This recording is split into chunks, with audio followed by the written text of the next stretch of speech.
tőle, hogy szerinted miért van az, hogy én is, meg a legtöbb ember, akit ismerek, az mindig olyan embereket választ maga mellé, aki ilyen szemétként kezel minket. És akkor néz rá a srác ilyen elmélyült tekintett, és mondja, hogy hát azért, mert azt a szeretetet tudjuk elfogadni, amiről még elhisszük, hogy megérdemeljük.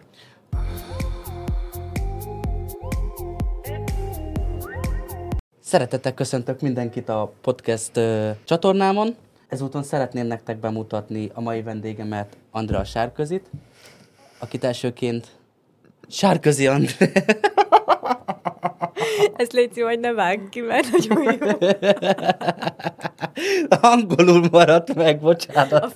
A Facebook nevemen mutatkoztunk be, nagyon örvendek, Andrea Sárközi vagyok. Per 37. Ez jó volt.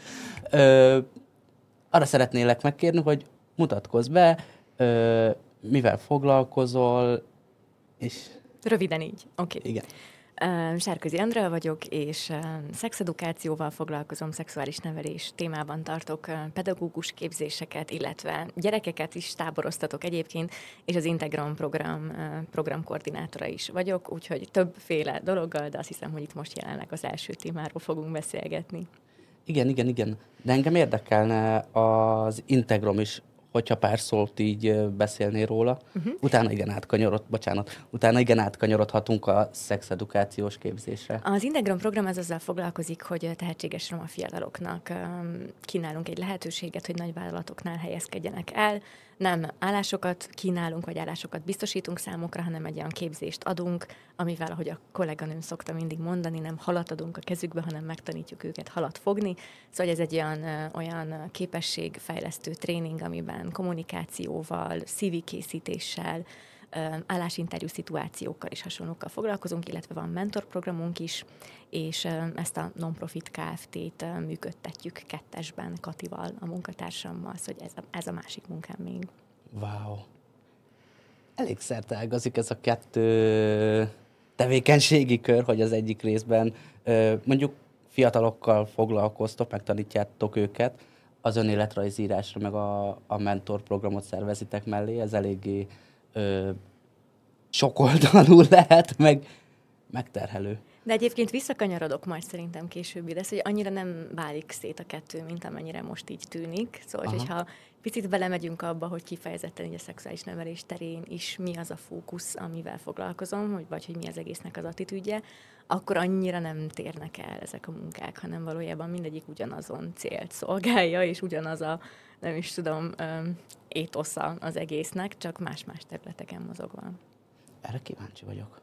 Na és ez mellé hogy jött a szexuális nevelés? Jó, hát viszonylag ritkán szoktam egyébként erről így beszélni, úgyhogy most kihasználom az alkalmat. Csak Úgyhogy szóval nekem a szexuális nevelés az úgy jött, hogy én egyébként keresztény táborokat vezettem még otthon Kárpátalján, és van egyébként egy ilyen nagyon-nagyon erős emlékem otthonról, és ez most nem egy olyan szöveg lesz, ahol elkezdem szidni az egyházat, hogy milyen rosszul csinálja, és akkor én majd megváltom, mert abszolút nem erről van szó.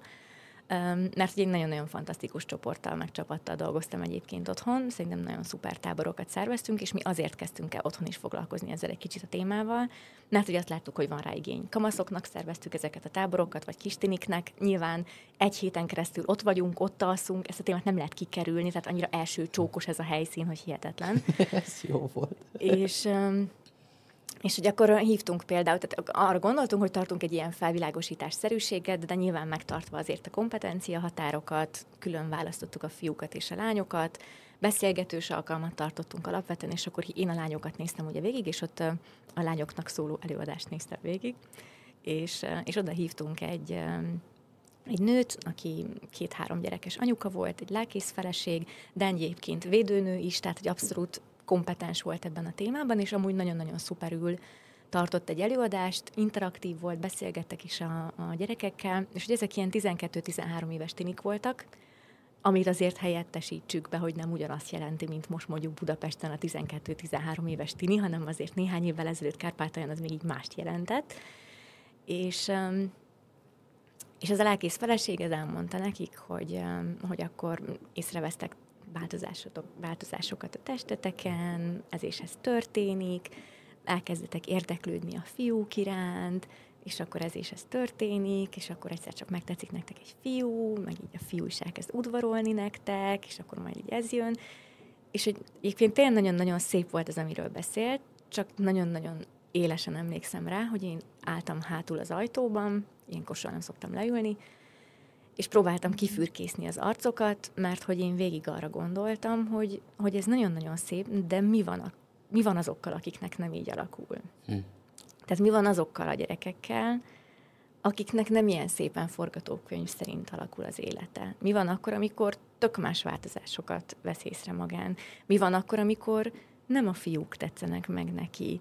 Mi van akkor, amikor olyan emberek tetszenek meg neki csak, akik teljesen semmibe veszik őt, ezért nem tudja, hogy milyen az az érzés, hogy nekem megtetszik valaki, és ő udvarolni kezd. Tehát, hogy valahogy azt éreztem, hogy nagyon-nagyon szép, hogy erről beszélünk, de valószínűleg pont azoknak van a legkevesebb kérdése, akiknek ez ilyen szépen forgatókönyv szerint alakul, és hogy pont azoknak a srácoknak, akik meg tele vannak kérdésekkel, mert valahogy nem tudják behelyettesíteni magukat ebbe a, nem is tudom, szabályrendszerbe, na azoknak meg rengeteg kérdése van, és azzal meg pont nem foglalkozunk. Tehát, hogy nekem eleve innen jött ez a téma, ez a mi van azokkal, akik, és alapvetően, és nem azt akarom mondani, hogy a problémákkal foglalkozzunk, mert szerintem Hevesi Krisztinának a doktori disszertációja kezdődik úgy, hogy annyira sokat beszélünk most már mindenféle problémákról, meg parafíliákról, meg perverziókról, hogy az egészséges kapcsolatok, a szerelem, a kötődés, az érzelmek, azok szinte már csak a regényirodalomban fellelhetőek, és ezzel amúgy maximálisan egyetértek, hogy beszélgessünk arról, hogy mi az, hogy jó, hogyan egészséges,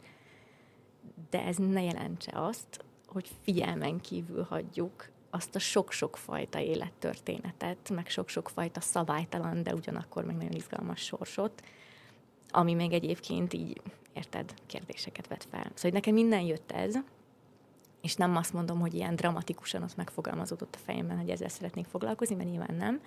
Csak itt volt egy erős impulzus, aztán Budapestre jöttem, pedagógiát, neveléstudományt tanultam, ott is elkezdtem ezzel egyre mélyebben foglalkozni, és akkor itt kezdett el szépen összecsengeni az esélyegyenlőség, a méltányosság és a szexuális nevelés témaköre. Szóval, hogy amikor azt mondom, hogy az integrum és a szexedukáció az annyira nem is tér el, az olyan tekintetben igaz nálam, hogy azért valahol nálam a célcsoport az mindig azok, akik valamiben picikét talán periférián vannak, és valamiért lehet, hogy egy picit több odafigyelésre van szükségem miatt, vagy nem tudom, ezt így érted el. Teljes mértékben értem. Most az a kérdés fogalmazódott meg bennem, miközben meséltél, hogy ez a közösség mennyire talál meg téged? Ezeken a képzéseken mennyire talál meg téged ez a célközönség? Mert ahogy olvastam a weblapon, ugye ott leginkább ez a szexuálpedagógiai képzés, ez leginkább a szakembereknek szól. Fejtsem ki? Igen, légy. Rendben van. Hát szóval úgy találnak meg, hogy eleve nyilván első körben, amikor elkezdtem én egy módszertani képzést tartott, tehát hogy továbbra sem lettem szexológus, nem végeztem szexuálpszichológiát, abszolút igyekszem ebben tartani a kompetencia határokat. Én azzal foglalkozom inkább, hogy módszertani képzést tartok, hogyan lehet olyan játékokat, tevékenységeket bevinni a fiataloknak az iskolába, vagy akármilyen ilyen iskolai vagy iskolán kívüli keretek közé, amiben beszélgethetünk a szexualitást érintő témákról. Tehát, hogy nem a felvilágosítással foglalkozom, hanem azzal foglalkozom, hogy hogyan tudjuk ezt ilyen kultúra szintjén az iskolában valahogyan elindítani, hogy amikor feljön az irodalom órán is a szerelem témaköre, akkor arról tudjunk úgy beszélni, hogy egyébként ott szexuális nevelünk, tehát hogy az arról szól, vagy akár biológiai, de hogy testnevelés órán is egyébként elég komoly szinten. És hogy én ezeket a módszereket nyilván első körben gyerekekkel, meg fiatalokkal kezdtem el, tehát hogy amikor elkezdtem kidolgozni a módszertárat, akkor még kamaszokkal, meg mindenféle nagyon hardcore csoportokkal dolgoztam, főképp a táborokban egyébként, és én nagyon-nagyon jó emlékeim vannak arról, hogy hogyan sülhet el egyébként ez, amikor azt hiszed, hogy nagyon jól felkészültél, és egészen más. és aztán most már egy pedagógus képzésként folyik, ami azt jelenti, hogy én egyébként is azt gondolom, egyrészt az iskolában így nem lehet elkerülni a szexuális nevelés vagy szexedukáció témáját, tehát hogy így nem is kérdés az, hogy helye van-e, mert hogy jelen van, szóval innen kezdve tök mindegy, miről beszélünk arról, hogy akkor kell-e vagy nem kell.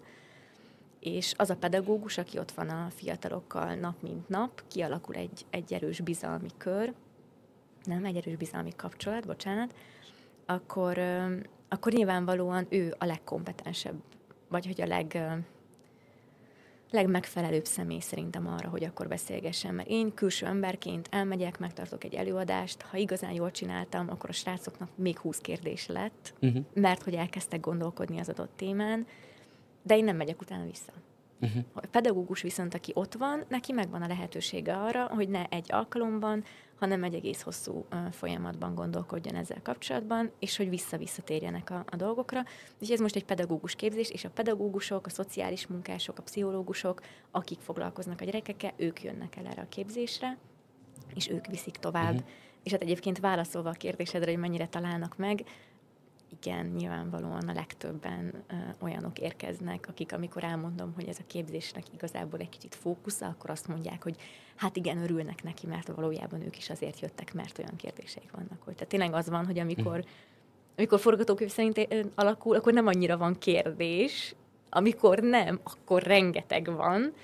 Úgyhogy nagyon-nagyon színes most már egyébként a résztvevők köre, de hogy azt hiszem, hogy ez a fókusz, ez alapvetően meg szokott lenni. Tökre az forgott végig a fejemben, hogyha személy szerint mondjuk én elmennék, akkor felmerül bennem a kérdés, hogy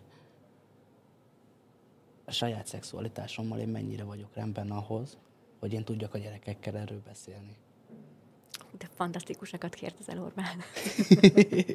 És erre szeretnék rákérdezni, hogy ezen a képzésen ketté felé bontanám a kérdést, aztán majd meglátjuk a választ, de hogy az első része a kérdésemnek az, hogy mennyire vannak tisztában ezek az emberek a saját szexualitásukkal.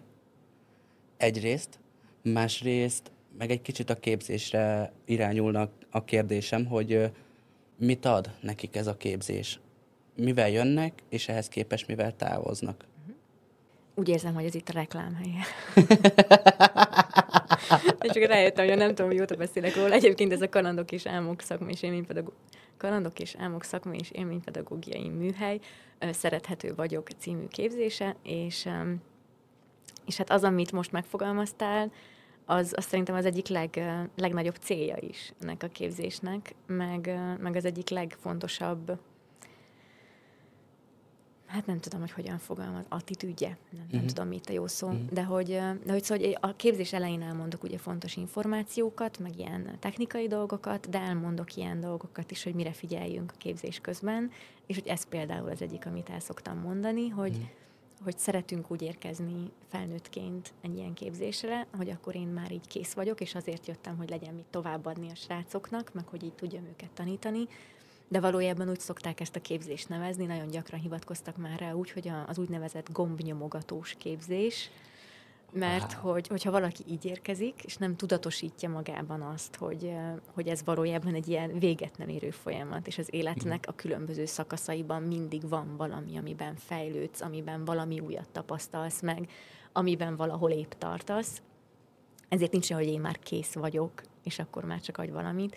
Ezt mindig meg szoktam az elején fogalmazni, hogy ez egy ilyen gombnyomogatós képzés, és hogy csak annyit kérek, hogy egyszerűen tudatosan figyeld magad, hogy mik azok a pontok, amik benned valamiért úgy érzed, hogy valamilyen trigger pontot megnyomnak. Tehát, hogy mi az, amikor azt érzed, hogy dühös vagy, meg ingerült vagy, és valójában nem érted, hogy miért, vagy hogy nem érzed indokoltnak azt a fajta érzelmi reakciót, ami megjelent benned, vagy mi az, amikor nagyon-nagyon zavar, hogy a másik valamiben nem ért egyet veled, vagy mi az, ahol azt érzed, hogy ez most konkrétan fáj, vagy mi az, ahol azt érzed, hogy így elszomorodtál, vagy hogy tehát előfordul az, hogy valaki elsírja magát egy ilyen dolog kapcsán, mert olyan dolgokat hoz elő belőle, amit ő azt gondolja, hogy teljesen helyre rakott magában, de valójában csak eltemette, és nem foglalkozott vele, aztán most így egyszer csak felböffent a dolog, ilyen szép szót használjak.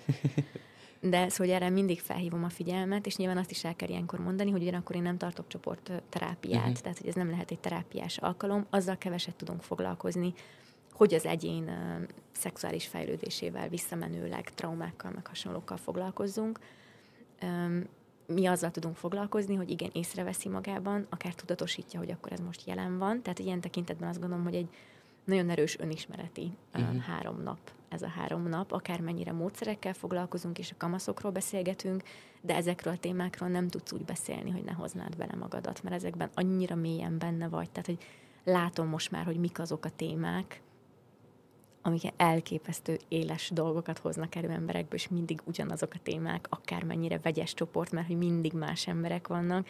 Szinte kicsiben leképezzük a társadalmat, de valahogy mindig ugyanazok a kemény témák. De hogy szóval, hogy ezeket elmondom az elején, ezekre figyelünk, ezeket ők így tudatosítják magukban, elviszik ezeket a kérdéseket akár otthonra gondolkodni, hogyha valaki úgy dönt, hogy szeretne ezzel hosszú távon foglalkozni, akkor tudunk ajánlani neki olyan szakembert, aki ebben valóban tudja utána kísérni, tehát van egy ilyen nagyon szuper hálózat egyébként, ami kialakult, és hogy hát mivel gazdagodnak, nyilvánvalóan módszerekkel gazdagodnak, információkkal gazdagodnak, tudással gazdagodnak, de azt gondolom, hogy mégis inkább ez a fontosabb része az egésznek, ez, amit te is mondtál, így nagyon-nagyon szépen megfogalmazva, hogy hol állok én ezekben a kérdésekben, vagy hogy én hol tartok ebben a folyamatban, mi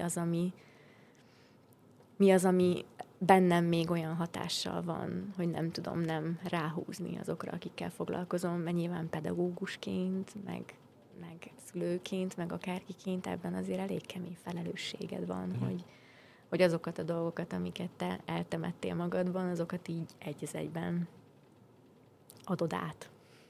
Igen. És van, hogy tudattalanul. Legtöbbször tudattalanul, Igen. Hú. Miközben beszéltél többször is, így rázott a libabőr, de így teljesen jó értelemben. Említetted, hogy akárki megy így a képzésedre, nagyon sokszor előjönnek bizonyos témakörök. Egyet-kettőt elmondasz nekünk? Igen, tehát hogy azt tudni kell, hogy tényleg most már nem arról van szó egy ideje, hogy ez egy pedagógus képzés lenne, hanem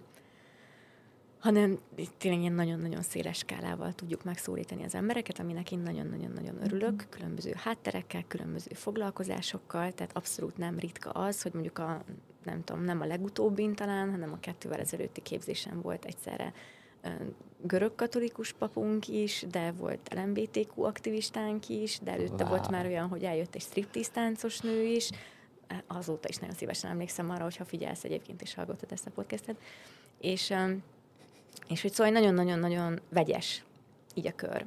És ez igazából megteremti annak a lehetőségét, hogy bármilyen témáról beszéljünk, azért ott előjöjjenek viták, vagy hogy előjöjjenek nézeteltérések, mert hogy szeretünk arról beszélgetni, hogy a szexualitás kapcsán legfontosabb az információ átadás. Igen, az információ hatalmas érték, de az van, hogy ebben annyira benne vagyunk világnézetileg, hogy nem mondhatjuk azt, hogy ennek objektívnek kell lennie, mert nem lehet objektív. Tehát onnan kezdve, hogy te vagy én beszélgetünk valamiről, és mi ebben állunk valahogyan, az már nem objektív. Mert hogy ott én már, hogyha nem tudatosítom, akkor te is mondtad, akkor tudattalanul hozom azt a rengeteg dolgot, ami egyébként rám emberként már rakódik. És hogy pont emiatt ez a sok minden rakódás teljesen ellentétes partokotól így jön a képzésre, és hogy azt figyeltem meg, hogy nem tudom, beszélünk a bántalmazó kapcsolatokról, beszélgetünk szexuális orientációkról, beszélgetünk érzelmekről, kommunikációról, és hogy mégis azt látom, hogy az, ami a ilyen élesebb indulatokat váltja ki, vagy hogy amivel így a leghosszabb ideig kell foglalkozni, mert mondjuk nehéz lezárni, az általánosságban a legtöbbször az a nemek kérdésköre. Wow. Szóval így én is nagyon meglepődtem rajta, mert mindig arra vagyok felkészülve, hogy mondjuk a szexuális orientáció blokknál kell úgy felszívnom magam, mert hogy hát jelenleg azért ez így eléggé mozog az emberekben ez a témakör, erről most csak ennyit, de hogy mégis tök meglepő módon azt látom, hogy a nemeknél van az, ahol kezelni kell indulatokat, vagy ahol egészen azt látom, hogy itt tényleg nagyon erősen gombok jönnek elő, úgyhogy ott most már tényleg az van, hogy ott külön az elején elmondom, hogy emlékszel, azt mondtuk, hogy ez egy gombnyomogatós képzés, na most ezt így vedd elő újra. Úgyhogy itt arra gondoljunk, hogy ezek a tipikus férfi-női szerepek? Így a nemeknél? Nagyon jó kérdés, mert nyilván ez egy hatalmas és széles témakör. Nem tudunk mindent nyilvánvalóan lefedni a képzésben. Én úgy döntöttem, hogy nyilván itt is lehetne az információval foglalkozni, és beszélgetni arról, hogy ebben milyen terminológiák tartoznak bele, pontosan mi mit jelent, ami egyébként borzasztóan fontos, mert hogy nagyon-nagyon összemosódnak dolgok, nem identitás, szexuális orientáció és minden kapcsán, ezeket így az emberek abszolút egy masszaként kezelik a fejükben, holott fontos lenne kitisztázni, mi micsoda. De hogy itt inkább azzal foglalkozunk, hogy valóban arról beszélgetünk, hogy először ilyen tényleg nagyon kicsit provokatíven is indítok, abszolút belátom, ez az én saram, hogy arról beszélgetünk, hogy nem tudom, ilyen nagyon mi jut eszedbe, hogyha a férfi vagy nő lenne az időjárás jelenség, akkor például szerinted milyen időjárás jelenség lenne a férfi, milyen lenne a nő, tehát hogy itt tényleg itt az jön elő, hogy akkor így hogyan gondolkodunk, és aztán utána inkább arról beszélgetünk, hogy tulajdonságokat hoznak be a képzés résztvevői, és akkor a tulajdonságokat kell elhelyezniük egy ilyen lineáris skálán, a mentén, hogy mennyire férfias, meg nőies tulajdonság, meg stb. És na itt szoktak lenni nagyon komoly megnyilvánulások, mert hogy tényleg azt látom, hogy ez a téma jelenleg nagyon-nagyon sok szinten fáj az embereknek. És hogy nagyon-nagyon sokféleképpen, meg sok oldalról, meg mindenkinek valahogy másképpen, de hogy azt látom, hogy ez az, amit, és visszautalnék arra, amit mondtál, a legtudattalanabbul, és mégis a leghatározottabban képvisel, és ezért a legjobban fáj, hogyha azt érzi, hogy a másik meg egy picit más dolgot képvisel, és akkor veszélyeztetve érzem azt, amit. Tehát, hogy itt vannak olyan dolgok, amikor tényleg arról beszélgetünk, hogy de ő teljesen nem tudom, az erőszakot aztán a férfias tulajdonságok legszélére rakta, de akkor egy picikét elkezdünk erről így boncolgatni, hogy akkor ezek szerint a nők egyáltalán nem lehetnek erőszakosak, vagy hogy akkor így minden férfinek erőszak, mert hogy attól lesz férfias valaki, hogy erőszakos. Tehát, hogy ilyen dolgokról beszélgetünk, és hát nyilván nem az a lényeg, hogy megtaláljuk a megfelelő helyét a tulajdonságoknak. Most ezt így, nehogy azt higgyétek már, hogy ezt csináljuk a képzésen, hanem sokkal inkább arról beszélgetünk utána, hogy mi alapján kategorizálsz, mi alapján gondolkodsz dolgokról férfiasként vagy nőiesként. Egyáltalán gondolkodsz-e így? És akkor jönnek azok, akik azt mondják, hogy szerintük tök fölösleges, és hogy ne is válasszuk szét, rajzoljunk egy nagy valamit. Akkor valaki ezt felveti, akkor egy másik ember ráfelel azzal, hogy mi az, hogy összemosni? Hát az élet szépsége, hogy ott van a yin és a yang, és kettő külön, és hogy na érted. Tehát, hogy szerintem az van, hogy ebben itt tényleg mindannyian ott vagyunk, mindannyian hozunk egy élettörténetet, amiben nőiességünkben, férfiasságunkban, emberi mi voltunkban, akármiben, de hogy így éltünk meg olyan dolgokat, amiket be tudunk hozni tapasztalatként, és mivel annyira nem foglalkozunk ezzel így a tudat szintjén, hanem sokkal inkább csak úgy, hogy ki mit képvisel, ezért ez nagyon el tud csúszni. Mert hogy szerintem mindenki azt gondolja, hogy akkor ebben a témában azt a legfontosabb megfogalmaznia, hogy én mit képviselek. És én meg azt mondom, hogy lépjünk hátra, és hogy első körben így nézzük meg azt, hogy én ebben hol vagyok. Nekem ebben mi fáj, az miért fáj, miért fáj az, hogyha a másiknak valahogyan máshogyan van, mi a szerepem ebben az egész kérdéskörben, én milyen képet képzelek el egyáltalán, szerintem mi az ideális. Afelé én hogyan haladok, mondjuk társadalmi, mert hogy mindenki jön azzal, hogy hát a társadalom ilyen, vagy ez a társadalom oké, de hogy te is a társadalom része vagy. Akkor te ebben hol vagy? Te ebben szerinted így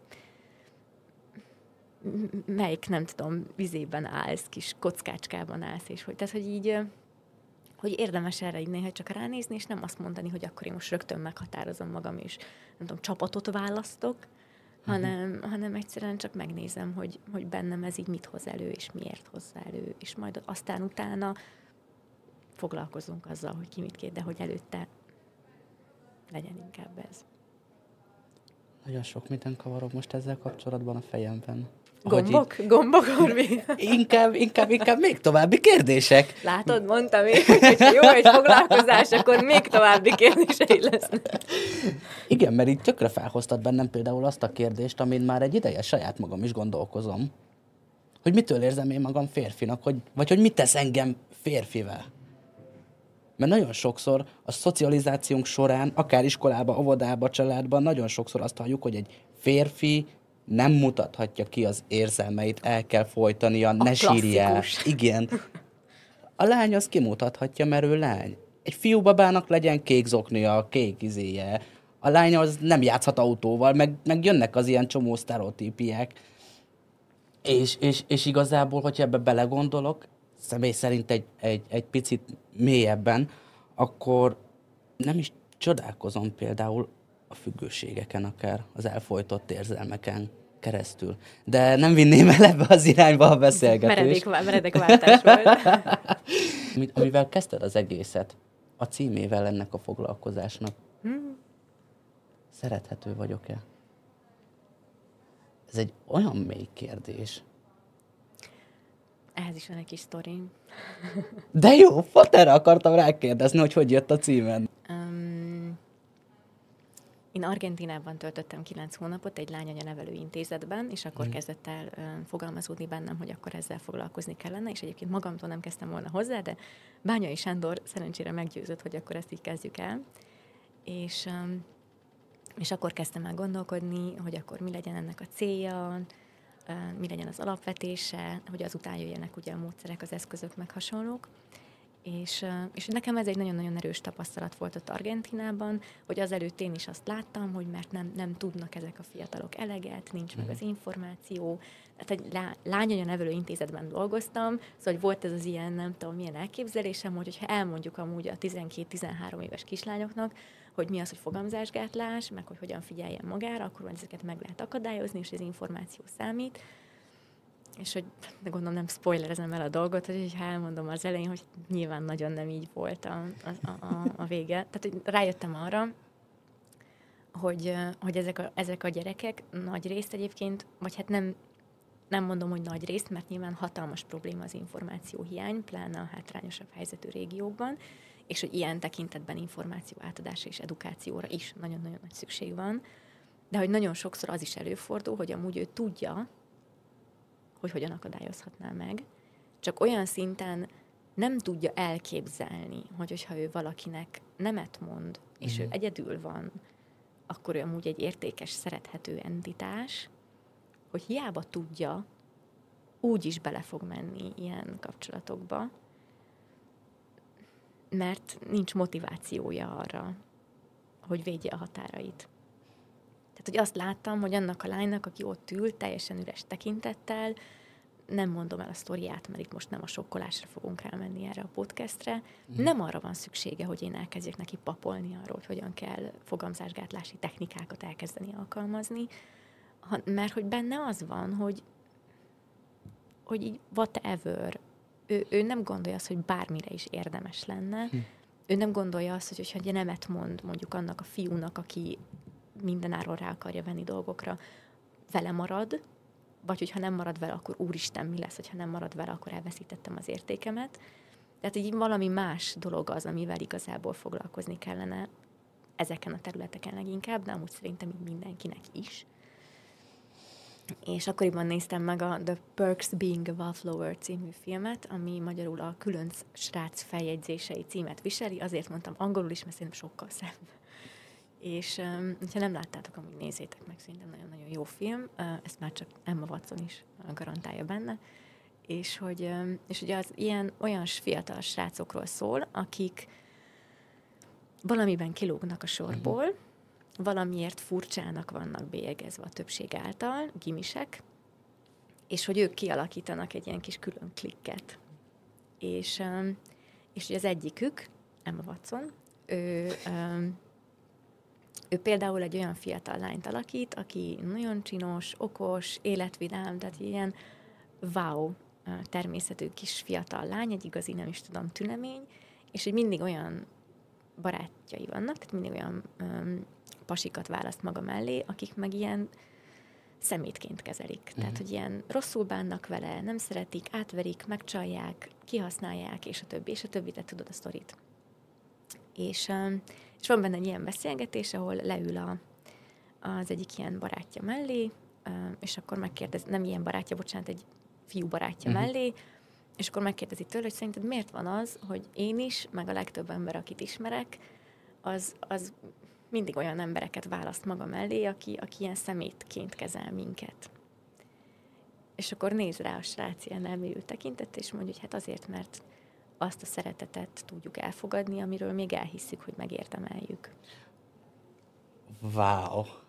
És én nekem ez akkor egy ilyen, tehát hogy akkor nagyon-nagyon mozgott is bennem ez a téma nyilván, ott voltam egy ilyen közösségben, ahol így pont azt láttam, hogy ezek a lányok azért nem tudnak előrébb lépni ebben, vagy hogy kiszakadni ebből a helyzetből, mert nem tudják elhinni magukról, hogy ők bármi mást érdemelnek. Hogy akkor fogalmazódott meg bennem, hogy igazából ez az a kérdés, amivel foglalkozni kell, hogyha én elhiszem magamban ott belül azt a belső magot, hogy az szerethető, függetlenül bárki más visszajelzésétől, én magam ott bennem, akkor az összes többi dolog, hogy milyen kapcsolatokat alakítok ki, hogyan vagyok jelen a kapcsolataimban, milyen embereket vonzok be, hogyan fordulok a világ felé, az így lassan alakul vele együtt. De hogy a fő kérdés, az szerintem így az egész szexuális nevelés témakörében, az nem azzal van, hogy hogyan, és hogy milyen technikák, és hogy hogyan védekezzünk, és hogy most menő, ha nem tudom, ánuszvilágosítás, hanem hogy ez a fő kérdés leginkább, hogy valahogy erről kell beszélgetnünk a fiatalokkal, hogy te mit gondolsz arról a belső magról, hiszed-e azt, hogy az mindentől függetlenül szerethető, elhiszed-e azt, hogy érdemes vagy egy olyan szeretetre, amiben nem kérdés, hogy szeretve vagy, és jól vagy szeretve, mert hogyha ez megvan, akkor az összes többi az. És csak hát nyilván ebben az a nehéz, hogy ez nem így van, hogy ezt így átkattintod magadban, hanem nyilván ez egy baromi hosszú folyamat valakinek, meg nyilván egyszerre fejlődik sok más egyéb dologgal, de ezért kapta ezt a címet a képzés, hogy szerethető vagyok-e, mert hogy azzal foglalkozik, hogy ezzel foglalkozzunk. És ez a képzésen belül is meg szokott nyilvánulni? Ez a témakör? Hogy igen, én magam szerethető vagyok-e? Igen. Megérkezünk ahhoz a kérdéshez, amikor erről is. Tehát nyilván egyébként folyamatosan beszélgetünk, vagy hogy így mindig ott van ez a téma valahol. Gyakran dolgozunk például így a storytelling módszerével, fiatal, nem tudom, kamaszok történetein keresztül beszélünk át dolgokat, ez nyilván gyakran előjön, de hogy a végén egyébként a 3. napon konkrétan beszélgetünk erről, hogy amikor beengedsz oda valakit, amikor úgy nagyon megnyílsz valakinek,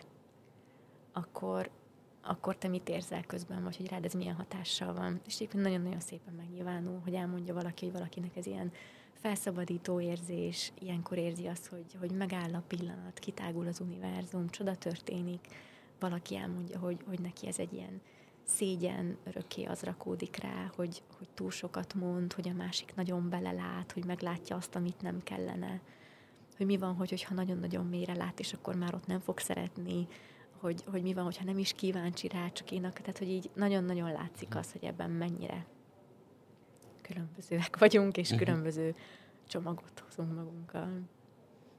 Wow. Szeretem, amikor ezt mondod. Hogy wow?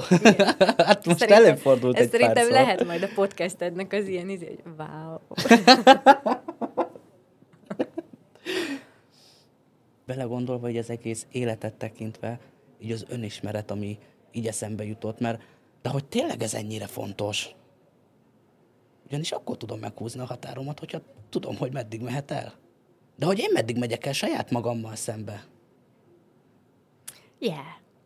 Csak annyit tennék hozzá, hogy szerintem így nem mondhatjuk, tehát nem függetlenül, bár értem, hogy mire gondolsz, de hogy szerintem nem lehet függetleníteni a szexualitástól. Tehát ez benne igazából így a heuréka élmény, ezt megkaptam az elején, hogy annyi sok mindent beszélünk önismeretről, meg érzelmekről, de hogy hol van ebben a szex, azt emlékszem, a pilot képzésen hangzott el.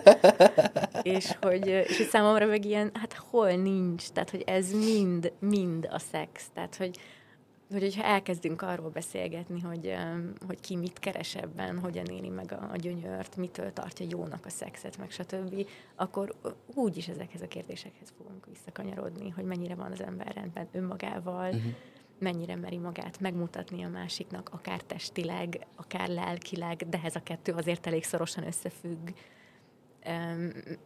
Mennyire érzed azt, hogy tudsz lépni, vagy falakat húzol fel, tehát hogy valójában a szex az annyira erről szól, hogyha túllépünk a nem tudom, 70-es évek technika pornóján túl, és hogy a valódi szexualitásról beszélgetünk, akkor hát ez szerintem így pont, hogy nem lehet függetleníteni, hanem valahol szerintem így kell ezt látni, hogy ez a kettő nagyon-nagyon szorosan kézenfogva együtt halad, és itt is azt hiszem, hogy Hevesi Krisztát fogom idézni, de nem biztos, nem csak őt ismerem amúgy,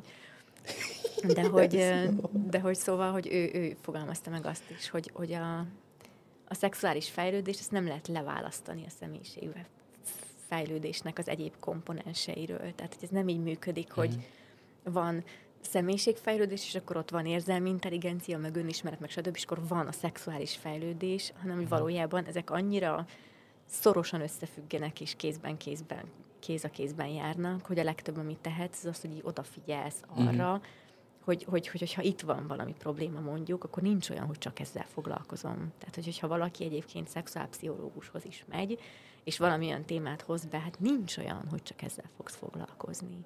Mert ezek azok a dolgok, amik befolyásolják, meghatározzák, alakítják, hogy itt mi a helyzet. Úgyhogy maximálisan egyetértek. Nem függetlenítsünk. Igazából meg szerettem volna kérdezni azt is, hogy te, mint Sárközi Andi, mit gondolsz? Mi maga a szexualitás? Most egy metaforát vársz? Csak hogy mit gondolsz erről? Most gondolkodtam, és arra jutottam, hogy amiről mindeddig beszéltünk, az így mind, és még sokkal-sokkal több. Nagyon szépen köszönöm, hogy itt voltál velem, és beszélgettünk a szexualitásról. Én is nagyon köszönöm, egy élmény volt.